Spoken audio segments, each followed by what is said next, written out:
사무엘상 13장 15절 후반절부터 23절의 말씀을 가지고 연약한 인간이 이 땅을 살다 보면 이라는 제목으로 주님의 말씀 같이 묵상합니다. 제가 어떤 한 사람의 인생을 소개하면서 말씀을 시작하려고 합니다.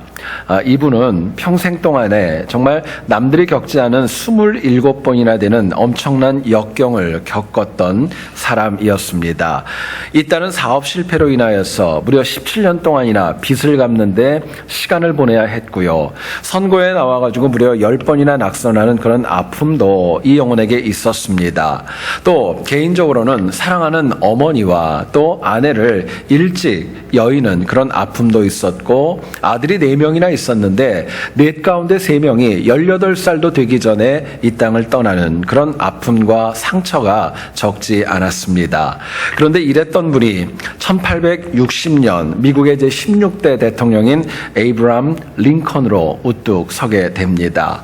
어느 날 어떤 기자가 에이브람 링컨에게 와서 그렇게 물어봤습니다. 당신의 성공 비결이 뭡니까? 물어봤더니요, 링컨이 이런 얘기를 했다고 합니다. 내가 경험한 수많은 실패 덕분이고 그 실패가 내 성공의 사다리가 되었습니다 라고 이야기를 했어요. 야고보서 4장 14절을 보면 성경이 이렇게 얘기를 합니다. 내일 일을 너희가 알지 못하는도다. 너희 생명이 무엇이냐? 너희는 잠깐 보이다가 없어지는 안개니라. 저희들에게 말씀합니다. 여러분, 내가 인정하건 인정하지 않건 그건 중요한 거 아닙니다. 우리의 인생은 굉장히 짧습니다. 연약합니다. 부족함이 참 가득한 거예요. 그렇기 때문에 아무리 큰 부자와 아무리 큰 권력이 있다 할지라도, 너무나도 가난하고 빈궁한 삶을 사는 삶이라 할지라도 그 인생에는 고난과 좌절이 있고 기쁨과 또 감사도 있는 것입니다. 말 그대로 우리 인생에는 항상 희로애락이 끊임없이 반복되어지고, 하나님께서 이처럼 연약하고 부족한 우리 인생의 아픔과 눈물과 기쁨과 감사의 조건 모르지 않는다라고 말씀합니다. 그런데 우리가 이 땅을 살아야 될 때 반드시 귀한 영적인 명제가 있습니다.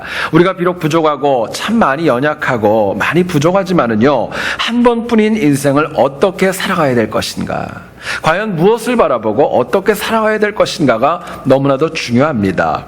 여러분 꼭 잊지 말기를 원합니다. 비록 부족하고 연약하지만은요, 하나님과 함께 살려는 인생은 절대로 연약하고 부족하게 되지 않습니다. 역으로 아무리 많은 것을 가지고 있다 할지라도 하나님을 떠나면 그 영혼에 남는 것은 부족함과 연약함밖에 남지 않는 것입니다. 바울이 고린도후서 4장 8절에서 이런 얘기를 했습니다. 우리가 사방으로 우겨쌈을 당하여도 이야기합니다. 오늘 본문을 보면 사울과 이스라엘 백성들은요, 블레셋과의 전쟁에 앞서 말 그대로 정말 사방으로 우겨쌈을 당하는 고통과 어려움 중에 있었습니다.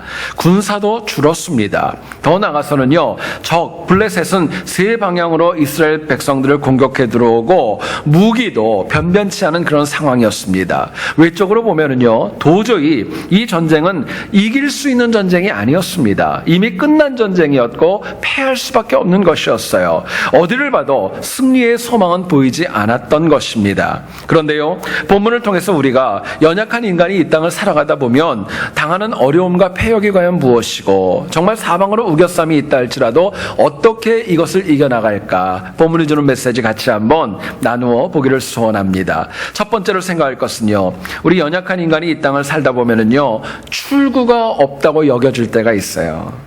너무너무 힘들어가지고요, 출구가 보이지 않는다 여겨질 때가 있다는 것입니다. 본문을 보니까 처음에는 이스라엘 백성들이 무려 3,000명이나 모여 있었습니다. 근데 오늘 본문을 여러분 읽으셔서 아시겠지만은요, 600명으로 줄었어요. 5분의 1로 줄어버렸던 겁니다. 또 본문 17절과 18절 내용을 보면은요, 블레셋은 전략적으로 이스라엘 백성들을 공격할 때 그냥 우르르 오지 않았습니다. 이스라엘을 중간에 두고 세 방향에서 각각 전략을 짜서 이스라엘을 공격해 들어왔습니다. 또 22절을 한번 보세요. 그 내용을 보면 싸우는 날에 사울과 요나단과 함께한 백성의 손에는 칼이나 창이 없고 오직 사울과 그의 아들 요나단에게만 있었더라 이야기합니다. 여러분, 인원도 줄었습니다. 전략적으로도 지금 몰리고 있습니다. 그런데요, 변변한 무기도 없어요. 지난주에 저희들이 묵상을 했지만은요, 이렇게 열악한 상황이었음에도 불구하고 사무엘이 제때나 좀 왔으면 좋았겠는데 일주일이나 늦게 오는 그런 악한 상황도 벌어졌습니다.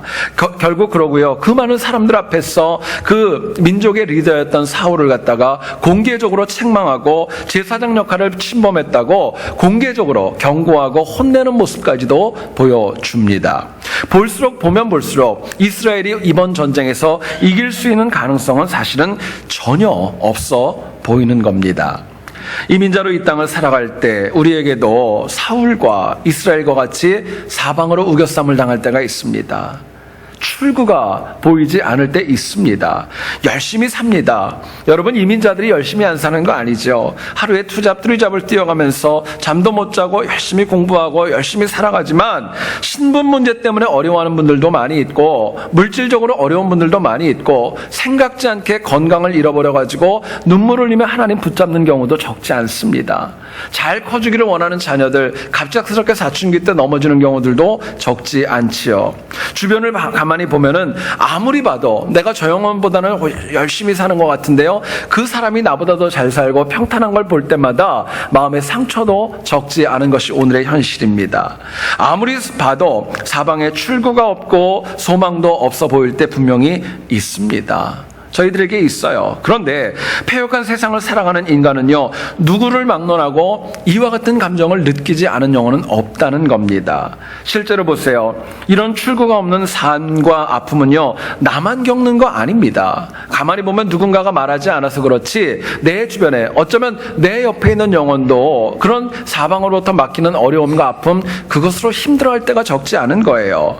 또 주변에서 좀 성공해 보인 것 같고 자녀들도 잘 된 것 같고 모든 것이 다 평탄해 보이지만은요, 속에 들어가 보면 그 영혼에게도 아픔이 있고 사방으로 우겨싸는 아픔과 눈물을 흘리는 일도 있는 것입니다. 자, 그렇다면은요, 우리가 출구가 없어 보일 때 정말 어떻게 하면 이 어려운 상황을 이겨나갈까? 우리가 잊지 말아야 될 영적인 명제가 무엇일까? 묻게 됩니다. 본문은 저희들에게 이렇게 얘기를 합니다. 정말 출구가 없고 힘들어도 우리가 포기하지 말고 믿음 가지라는 것입니다. 포기하지 말고 믿음을 가질 때 출구가 없는 인생도 이겨나갈 수 있는 거예요. 본문을 보면 이스라엘이 블레셋을 이길 가능성은 정말 제로였습니다. 아무런 승리의 요인이 보이지 않았어요. 그런데 사무엘상 14장 23절을 보면은요, 이처럼 다 졌던 전쟁으로 여겨졌지만 그 결과를 이렇게 얘기합니다. 여호와께서 그날에 이스라엘을 구원하심으로 전쟁이 벳 아웬을 지나니라 이야기합니다. 이겼다는 거예요. 승리했다는 것입니다. 만약에 이스라엘이 블레셋 위세에 꺾여서 포기했다면은요, 믿음을 저버렸다면은요, 이거는 전쟁을 하나만 해도 소용없었던 거예요. 국가가 망할 수도 있었던 겁니다. 그런데 비록 3,000명이 600명으로 줄었지만 요나단을 중심으로 믿음을 가지고 포기하지 않고 블레셋과 대항합니다. 요나단의 기습 공격, 이제 다음 주에 저희들 묵상할 건데요, 이 공격을 통하여서 블레셋은 그 내부 안에서 서로 죽이며 자멸하고마는, 그래서 이스라엘이 승리하게 됩니다. 결국 이 전쟁은 전술과 전략과 군사력과 용기로 이긴 것이 아니었습니다. 오히려 하나님 붙잡고 포기하지 않는 믿음으로 나가서 하나님이 그 선물로 승리를 이스라엘 백성들에게 허락하셨던 거예요. 여러분, 마귀는요, 누구를 막론하고 하나님 위에서 살려는 영혼은 다 미혹합니다.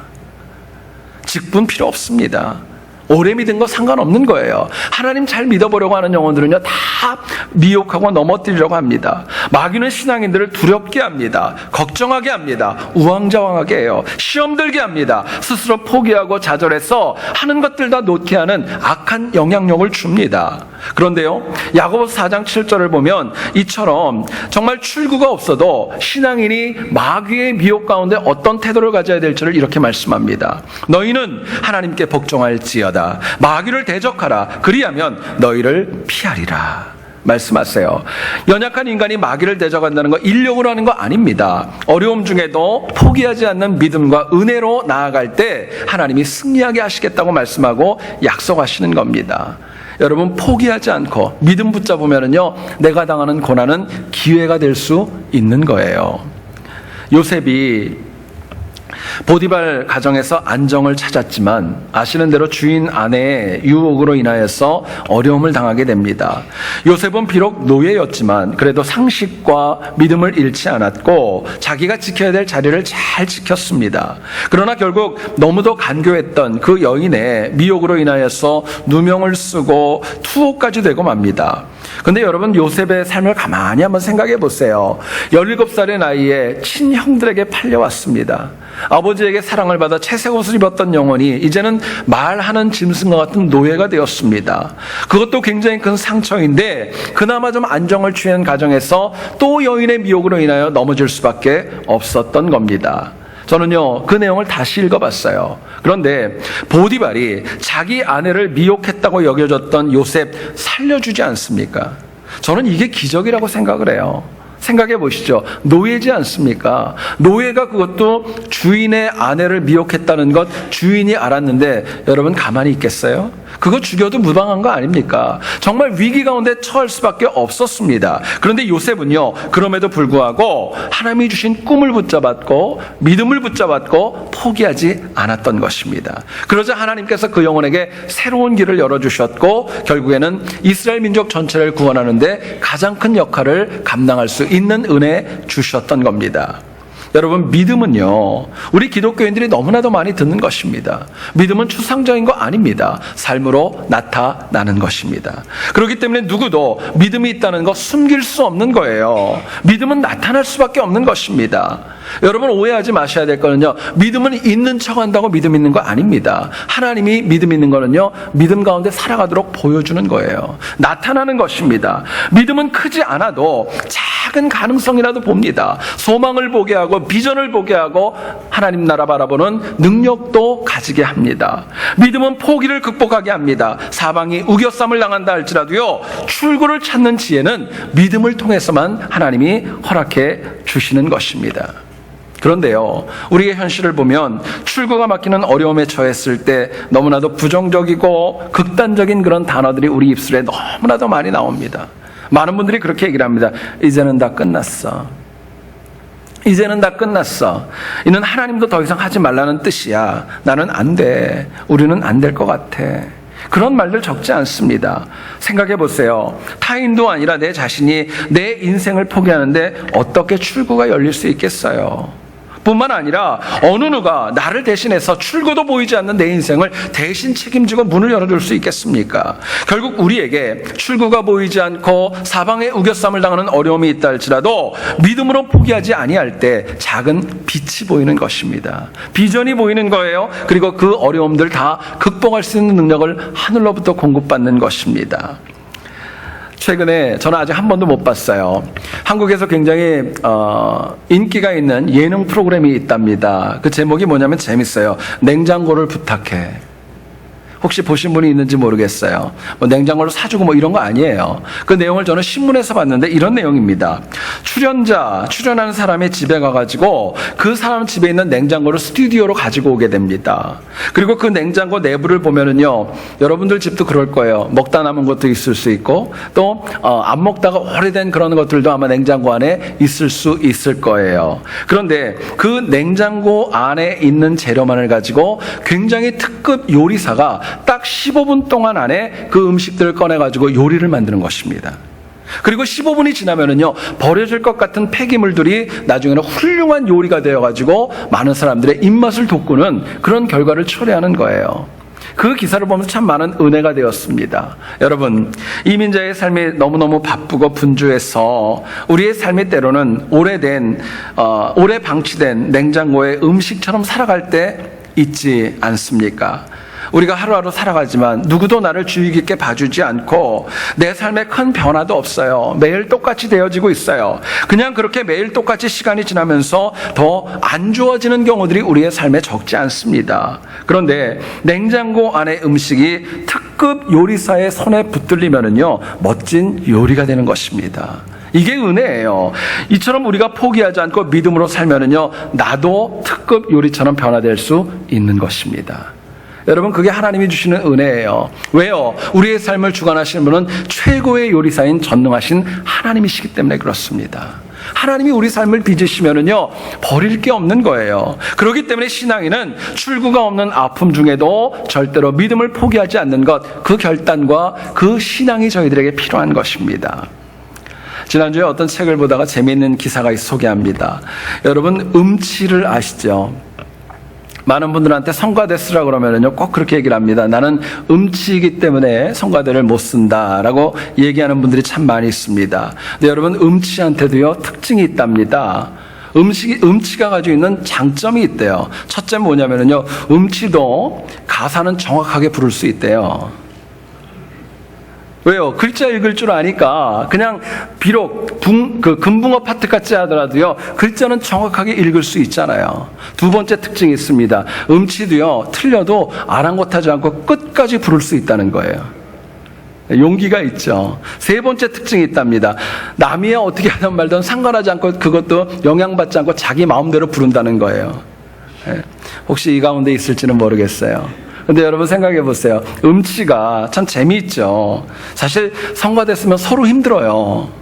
그건 맞는 거 맞습니다. 근데 그럼에도 불구하고 음치에게 배울 수 있는 지혜가 저희들에게 있다는 거예요. 뭐냐면은요, 우리가 믿음으로 살다 보면은요, 힘들고 어려울 때 있죠. 포기하지 말고 그래도 끝까지 정확하게 부르자는 거예요. 믿음 생활 하자는 겁니다. 그리고 중간에 끝내지 말고, 거기에 좀 어려워도 아랑곳하지 말고, 눈치 보지 말고 끝까지 믿음 생활 해야 될 것이고요. 흔들리지 말고 끝까지 하나님 붙드는 믿음 생활, 그거 저희들에게 도전하고 있다 여겨졌습니다. 여러분, 그렇게 살아가면은요, 출구가 안 보이는 현실에서 길이 열립니다. 빛이 보여요. 작은 문이 열립니다. 나중에는요, 하나님이 열어가시는 시온의 대로가 열리는 것입니다. 여러분, 그렇기 때문에 힘들고 어려워도, 이해가 안 가도 정말 부탁드립니다. 믿음만은 포기하지 마세요. 하나님 붙잡는 믿음만 포기하지 마시고, 믿음을 포기하지 않으면 길이 열리지만 포기하는 그 순간부터요, 내 인생길은 죄송하지만 막히는 겁니다. 그게 영적인 법칙이에요. 저는 여러분들 모두가 다 어떤 어려움 중에도 믿음을 포기하지 않는 신실함과 결단이 있기를 축원합니다. 이거 있으셔야 돼요. 그래서 패역한 세상에서 우리가 비록 연약하고 부족해도 항상 믿음으로 승리하는 우리 모두 될 수 있기를 다시 한번 주님의 이름으로 축원드립니다. 두 번째로 생각할 것은요, 연약한 인간이 이 땅을 살아가다 보면 지금의 어려움이 안 바뀔 것처럼 보이는 그런 아픔도 있어요. 바뀌지 않을 것처럼, 미래가 안 보이는 것처럼 그런 아픔이 우리 인생길에 있을 수 있다는 거예요. 20절을 한번 보세요. 온 이스라엘 사람들이 각기 보습이나 삽이나 도끼나 괭이를 벼리려면 블레셋 사람들에게로 내려갔었는데 말씀합니다. 이스라엘은 과거로부터 농기구를 블레셋에서 가져왔고요, 문제가 생겨도 블레셋에 가서 해결하려고 노력했습니다. 문제는 그런 모습이 과거는 물론이었고 오늘 본문이 기록되어져 있는 현실뿐만이 아니라 되어지는 미래의 시간 속에서도 바뀔 것 같지 않았던 겁니다. 사실 당시 블레셋 전쟁 때 성경은 분명하게 얘기를 합니다. 오직 사울과 요나단만요, 금속으로 되어져 있는 무기를 가지고 있었답니다. 한번 상상을 해보세요. 백성이 3,000명이면 어떻고 600명이면 무슨 소용이 있겠어요. 무기도 없는데, 더 나아가서는 적국은 정말 철제로 된 무기를 가져 나오는데 무슨 경쟁이 되고 무슨 전쟁이 되겠습니까? 결국 이스라엘이 전쟁에 승리할 가능성은 거의 없었던 것입니다. 이유가 있습니다. 항상 블레셋에게 속해져 있고 귀속되어져 있고 의지하고 있는 현실이 바뀌지 않았기 때문이었습니다. 여러분, 실제로 당시 블레셋 사람들은요, 철기 문화를 철저하게 이스라엘 사람들에게 감추고 공개하지 않았습니다. 그리고 이처럼 바뀌지 않는 현실, 과거나 오늘이나 미래나 똑같이 여겨지는 그 현실들이 블레셋뿐만이 아니라 이스라엘을 아프게 했고, 오직 정말 하나님의 은혜 가운데 살아가는 건 있었지만은요, 정말 쉽지 않았던 것입니다. 출구가 없는 삶의 또 다른 모습이 있습니다. 노력해도 바뀌지 않는 것입니다. 참 쉽지 않죠. 여러분, 우리가 이 땅을 살 때 아무리 노력해도 바뀌지 않는 것들이 있습니다. 뿐만 아니라 아무리 노력해도 또다시 빠지는 죄악들이 우리들의 삶 가운데 있습니다. 이제는 좀 잘해봐야지, 이제부터는 그러지 말아야지, 더 잘해야지 생각하지만은요, 다시 넘어지고 바뀌지 않는 거예요. 안타깝지만 세상이 잘 안 바뀌는 거, 이것도 쉽지 않습니다. 그런데요, 내가 결단했던 거, 내가 스스로 지키지 못하는 거, 이것도 쉽지 않은 내 스스로의 영적인 도전이고 아픔이라고 할 수 있는 거예요. 자, 그렇다면 우리가 잘 바뀌지 않고 안 바뀔 것 같은 현실, 너무나도 고착되어져 있는 이런 현실에서 어떻게 살아가야 될까 묻게 됩니다. 본문은 저희들에게 이렇게 얘기를 합니다. 우리가 하나님 은혜 붙잡고 작은 것부터 바꿔나가는 거예요. 큰 거 아닙니다. 작은 것부터, 할 수 있는 것부터 바꿔나갈 때 연약한 인간이 지금의 어려움과 눈물 나는 현실 이겨나갈 수 있는 것입니다. 여러분, 오늘 본문을 보면은요, 22절을 다시 한번 보세요. 싸우는 날에 사울과 요나단과 함께한 백성의 손에는 칼이나 창이 없고 오직 사울과 그의 아들 요나단에게만 있었더라 이야기합니다. 이스라엘 백성들은 자신의 나라에서 쓰는 농기구뿐만이 아니라 모든 무기에 이르기까지 철제로 되어져 있는 모든 것들은 다 블레셋에게 철저하게 의지하고 있었습니다. 근데 너무너무 마음 아픈 것이 있었어요. 그렇게 열악하고 힘들고 어려웠으면 좀 더 발전시키고자 하는 노력이 있어야 되지 않았겠습니까? 작은 변화라도 추구해야죠. 근데 그런 모습이 없었던 것입니다. 실제로 20절을 보시면은요, 농기구를 벼리려고 블레셋 사람에게로 내려가야 했다고 말씀합니다. 히브리 원어를 보면은요, 내려갔다는 그 말의 어원과 문법 형태를 보면은 일회성으로 한 번 갔던 거 아닙니다. 매번 반복했던 것입니다. 문제가 있을 때마다 블레셋을 찾았던 거예요. 22절을 볼 때도요, 정말 농기구들이 무딜 때마다 항상 습관적으로 블레셋을 찾아 나섰던 것입니다. 생각해 보시면은요, 결국 이스라엘은 더 나아지려는 노력, 조금이라도 좀 바꿔보려는 노력, 그거 없었던 겁니다. 그냥 현실에 만족했고 그냥 이렇게 살아가다가 그냥 하나님 나라 가면 되지 뭐, 이런 사고가 너무나도 팽배해져 있었던 것입니다. 물론 세상과 사람이 하루아침에 180도 바뀌는 거 쉽지 않습니다. 그러나 아니라면, 하나님 뜻이 아니라면 조금씩 한 발자국 한 발자국이라도 바꿔나가는 결단이 필요합니다. 여러분, 실제로 부족한 인간이 뭔가를 갑자기 바꾸는 거 여러분 쉽지 않습니다. 정말 어려워요. 뿐만 아니라 우리가 서서히 무언가를 바꾸는 것보다 더 중요한 전제가 있습니다. 바뀐다는 것만 중요한 거 아니에요. 더 중요한 거는요, 하나님의 뜻에 맞게끔 바뀌는 것입니다. 그게 진짜입니다. 악하게 바뀌는 것도 바뀔 수 있어요. 그런데 정말 하나님이 이 땅 가운데 어렵고 힘든 거 바꿔나가려면요, 하나님 뜻에 맞게끔 서서히 변화되는 지혜가 필요한 것입니다. 문제는 모든 신앙인들이요, 이거 너무너무 잘 알아요. 근데 현대인들은요, 너무너무 급합니다. 그냥 내 마음대로, 또 내가 원하는 대로 이 시기에 내려지는 거, 그게 너무너무 많이 있는 것입니다. 여러분 아세요? 한국 민족이 얼마나 급한지요. 자판기에서 커피를 갖다가 뽑아서 먹을 때요, 그게 다 내려오지도 않은데 손 넣어가지고 뒤는 사람은 한국 사람밖에 없대요. 얼마나 빠른지 몰라요. 비행기에서도요, 여러분 분명히 앉아서 다 착석하고 나가라고 그러는데 제일 먼저 일어나서 가방 꺼내는 분 보면 대부분이 다 한국 분들이에요. 급해요. 천천히 하려고 하지 않습니다. 근데요, 기다려주는 것이고 기회를 주는 것이고, 그럴 때 비로소 하나님이 그거 주셔서 우리가 이 땅 가운데 살아가는 거 아니겠습니까? 예수님께서 12사도를 양육할 때 일이죠. 이 12명의 사도는 저마다 개성이 굉장히 강했고, 만나면은 누가 큰지를 참 많이 다투었습니다. 실제로 성경을 보세요. 예수님 잡혀가시던 날 겟세마네 동산에 가기 직전까지도 누가 큰지 다투었습니다. 사도 중에는요, 정말 도저히 함께할 수 없는 인물들도 있었습니다. 열심당원이었던 시몬이 있었고, 또 세리였던 마태도 함께 있었습니다. 아마 날마다 싸웠을지도 모르겠어요. 그런데 놀랍게도 그렇게 융합되지 못했던 사도들이 나중에는요, 땅끝까지 이르러가지고 주님의 증인으로 사역을 감당합니다. 여러분, 이처럼 12사도가 성령을 체험하기까지는 무려 3년의 시간이 걸렸습니다. 처음에는 투박했던 사도들, 주님의 공생의 기간 동안에 서서히 한 발자국 한 발자국 다듬어졌고요, 나중에는 세상이 아니라 하나님 붙드는 인생으로 완전히 바뀔 수 있었던 것입니다. 여러분, 성경을 보세요. 12명의 제자들 가운데 성령을 체험하기 전에 어느 누구도 갑자기 변화되어져서 힘있게 사역하는 사도 한 명도 없었습니다. 실제로 예수님께서 사랑으로 제자들의 더딘 변화를 수용하셨고 그들과 함께 하셨습니다. 그리고 참으셨습니다. 서서히 하셨고요, 한 걸음 한 걸음 하나님 사람으로 변화되는 그 역사를 기다려주시고 함께 하셨던 겁니다. 여러분, 우리의 삶이 연약하고 부족할수록 성급하지 마시고요, 보십시오. 서서히 작은 것부터 바꿔나가는 지혜와 결단이 저희들에게 필요한 것입니다. 많은 분들이 그런 얘기를 합니다. 여러분 들어보셨을 거예요. 하나를 가르치면 열을 한다는 말 들어보셨죠? 이 말을 사용하면서요, 많은 분들이 그렇게 생각합니다. 뭔가가 좀 빠르고 급하게 성장하고 뭔가를 좀 제대로 배우는 걸 굉장히 원하는 마음이 있을 때 하나를 배우면 열을 알면 좋겠다 이야기를 합니다. 근데 여러분 현실을 한번 가만히 보세요. 하나를 가르쳤는데 열을 아는 사람이 주변에 몇 분이나 계세요? 여러분 몇 분이나 계세요? 실제 현실은 어떻습니까? 하나를 가르쳐 줬는데요, 지난 시간에 했던 거 안 잃어버려도 감사한 거예요. 제가 계시록 성경 공부를 인도하다 보면은요, 가끔 절망적일 때가 있어요. 그 전주에 그렇게 열심히 얘기하고 그림까지 그려가지고 얘기를 했는데 듣는 사람들의 표정이요 다 그래요. 이건 처음 듣는 것 같아. 금방 잊어버리는 거예요. 참 굉장히 많이 마음이 아플 때가 적지 않습니다. 여러분, 하나를 가르치면은요, 10개를 한다. 그거 쉽지 않은 거예요. 천천히 작은 것부터 한 발자국 한 발자국 해나가는 것, 그게 필요한 것입니다. 하나님도 그 기회는 주세요.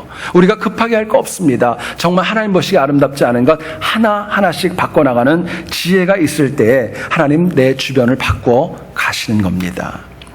한국의 복음화 과정을 보게 되면은요, 가장 전도가 어렵고 힘든 지역이 있다고 합니다. 여러분 어딘지 아세요? 저도 이번에 책 보면서 알았어요. 제주도랍니다. 제주도가 복음화되기가 가장 어렵대요. 이유가 있습니다. 제주도는 종교적으로 무당이 500이고 절이 500이라고 할 정도로 무속신앙과 불교의 그 세력이 엄청나게 강하다고 합니다. 그런데 하나님께서 19세기 말과 20세기 초에 제주도 출신의 청년이었던 조봉호라는 청년을 서울에 있는 경신학교에 입학하게 하셨습니다. 이 조봉호 학생은요, 그곳에서 언더우드를 통하여서 복음을 배우게 되었고, 많은 정말 애국지사를 통하여서 나라 사랑하는 것 배우고 성장하게 됩니다. 그리고 이 영혼이 고향 제주도에 내려와서 최초의 교회였던 금성교회를 설립하게 되었다고 합니다. 그리고 복음 증거와 독립운동을 전개하다가 결국 일본에 체포되어서 투옥 가운데 사망하고 말았답니다. 근데 참 놀라운 것은요, 이 한 명의 영혼이 한 발자국 한 발자국 무속신앙과 불교로 인하여서 물들였던 제주도 땅을 복음으로 변화시켜 갔을 때 오늘날에는요, 많은 영혼들이 하나님 앞에 나와서 복음화 비율이 많이 올라갔다고 합니다. 여러분, 하나님께서요, 우리의 부족하고 연약한 거 모르지 않습니다. 그래서 하나님께서는 하나님의 방법과 하나님의 시간대로 서서히 그리고 정확하게 인류의 역사를 우리와 함께 이끌어 가십니다. 문제는 우리가 믿음이 있어야, 하나님 붙잡고 지혜가 있어야 하나님의 페이스를 따라가는 그 결단이 저희들에게 필요한 것입니다. 여러분, 부족하고 연약할수록 빠른 것 찾지 마세요. 과학적이고 논리적인 방법만이 온전한 답을 줄 수 있다는 것은요, 그건 마귀의 꼬임입니다. 논리적인 게 다한 거 아닙니다. 빠르다고 다도 아닙니다. 사실은 하나님 마음에 합하셔야 되겠죠. 우리가 먼저 하나님의 계획을 먼저 인지하고 순종하고 한 걸음 한 걸음 따라가는 지혜가 저희들에게 필요한 것입니다. 어쩌면 그게 좀 더뎌 보일 수도 있어요. 답답할 수도 있어요. 그런데 그것이 진짜 하나님과 함께하는 것입니다. 그게 승리하는 것입니다. 실제로 여러분, 연약하고 부족해도 인내함으로 하나님의 스텝을 따라가는 것, 그게 믿음이고 그게 신앙생활입니다. 여러분, 그렇기 때문에요, 잘 들어보세요. 작은 것부터 한번 실천해 보시고요, 작은 것부터 바꿔보시고, 눈앞에 있는 것부터 바꿔보시고, 지금부터라도 내가 바꿀 수 있는 거 바꾸는 지혜와 결단이 저희들에게 필요한 것입니다. 에이브라함 링컨이 그런 얘기를 했대요. 저는 그 말이 참 많은 은혜가 됐어요. 들어보시죠. 나는 천천히는 걸어가지만 결코 뒤로는 가지 않는다, 이야기했대요. 천천히는 앞으로 간다는 겁니다. 근데 뒤로는 안 가겠다는 거예요. 믿음 가운데 천천히 가는 거, 그건 진보입니다. 그러나 뒤로 가고 제자리에 서 있는 거는요, 정체입니다. 하나님 기뻐하지 않는 거예요. 연약한 중에 현실을 바꾸려면 하나님의 길과 하나님 주시는 길과 역행이 아니라 순행하셔야 됩니다. 저는 여러분들이 힘들고 어려울수록 더 하나님 붙들고 작은 것부터 바꿔나갈 수 있기를 소원합니다. 그 결단과 그 은혜가 필요해요. 그래서 우리의 삶이 더 하나님과 가까이 가고 인정받는 승리가 될 수 있기를 다시 한번 주님의 이름으로 축원드립니다.